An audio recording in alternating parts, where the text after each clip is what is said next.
Okay, good day everyone. Welcome back to my channel. Okay, today po, we will continue on how to solve quadratic equations. Now, we will use the quadratic formula.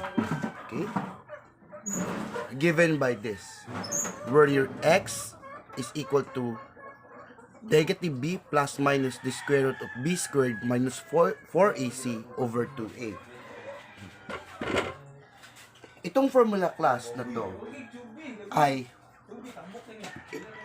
masosolve natin si x using this formula where si x is galing dun sa quadratic equations na standard form ax squared plus bx plus c is equal to 0. Okay? Where your a must not be equal to 0. Okay. Ibig sabihin, to solve for x of this quadratic equation, we will use this formula. Okay? Just take note of the formula. X is equal to negative b plus minus the square root of b squared minus 4ac over 2a. Now, I will give you our first example. Okay, solve 6x squared minus 5x minus 4 is equal to 0. Okay, let's solve that one. Okay, here the equation given is already in standard form, meaning the right side of the equation is equal to 0. Now all we need to do here is to identify the values of our a, b, and c. Okay, using the quadratic equation. So your 6 here is your a, correct? Your a is 6. Your b is negative 5. Your c is negative 4. Okay. Now, since we identified already the values of a, b, and c, we will use this and substitute that to the formula for us to solve for x. Okay? In other words, itong a na 6 na to, sulat natin dito sa may a, si b dito sa may mga b sa formula, at saka si c dito sa formula na c. Okay, so let's proceed. We have x. Here, we have negative b. So negative, what is our b? Negative 5. We need to copy the sign of the b, which is negative. Plus, minus, square root of, what is our b? Negative 5 squared. Minus 4. 4 is constant. Our a is 6. Our c is negative 4. All over 2, copy 2. Then what's the value of our a, which is 6. Okay. Simple as this. No? We just substitute those values to the formula. Okay, let's continue. You have now negative times negative, you have 5. You copy plus minus. Then the radical sign. What is negative 5 squared? That is negative 5 times negative 5. That is 25. Now, negative 4 times 6, you have negative 24. Times negative 4, you have positive 96. All over, what is 2 times 6? You have 12. Okay? Naka-follow kayo? So, patuloy tayo. X is equal to 5 plus minus. Okay, we just add 25 plus 96, that is square root of 121. 121 all over 12.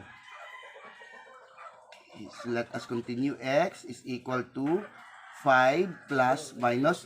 What is the square root of 121? That is 11. over 12. Okay? Now, let's solve for x. X is equal to 5.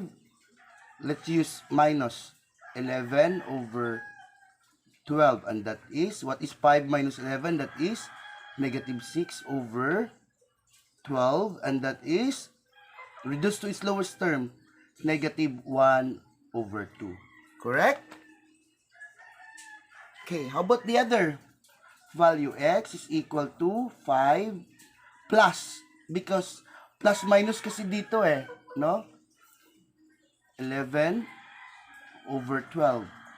So what is 5 plus 11? 16 over 12.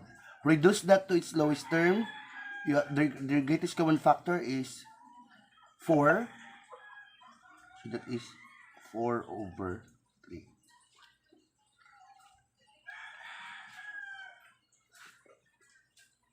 Okay? So therefore,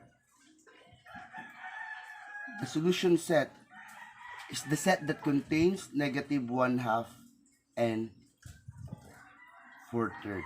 Pwede nyo din itong i-check, no? I-check nyo kung tama ba o mali yung sagot natin. Okay?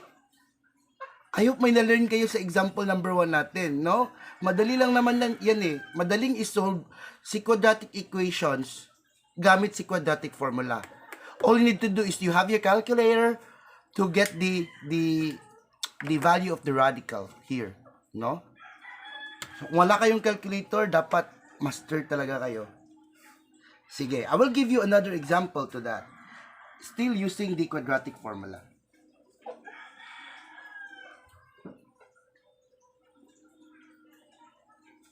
Okay, I hope may na-learn kayo sa using the quadratic formula today. Okay? So, I'll give you another example. Solve for ito.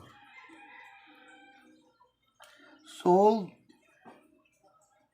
2x squared minus x is equal to 10. Okay? Let us solve that one.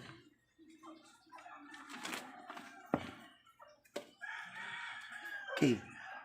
As you observe, the given equation is not written in its standard form. Diba? Kasi, yung constant na 10, andito sa right side ng equation. So, dapat isulat na natin muna ito to its standard form. So, ang mangyayari dito, ito, isulat natin to. You have 2x squared minus x. Minus 10 is equal to 0. So, nasa standard form na siya. So, from here, i-identify natin yung values ng A, B, at saka C. So, ano ba si A dito? Si A is 2, si B is negative 1, si C is negative 10. So, madali lang. Gamitin natin to. Isa-substitute natin ito dun sa formula ng quadratic formula. Okay? So, we have here x is equal to negative b, so negative 1, correct? No?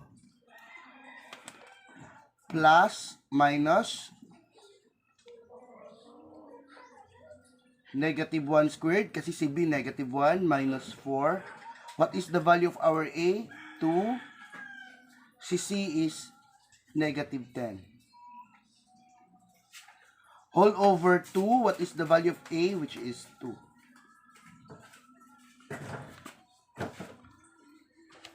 Okay? So, patuloy tayo.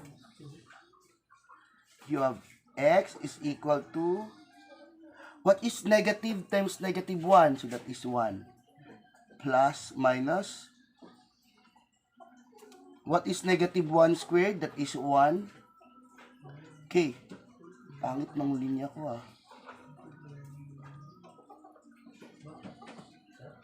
Okay. Negative 4 times 2 is negative 8. times negative 10, which is positive 80, over 2 times 2 is 4.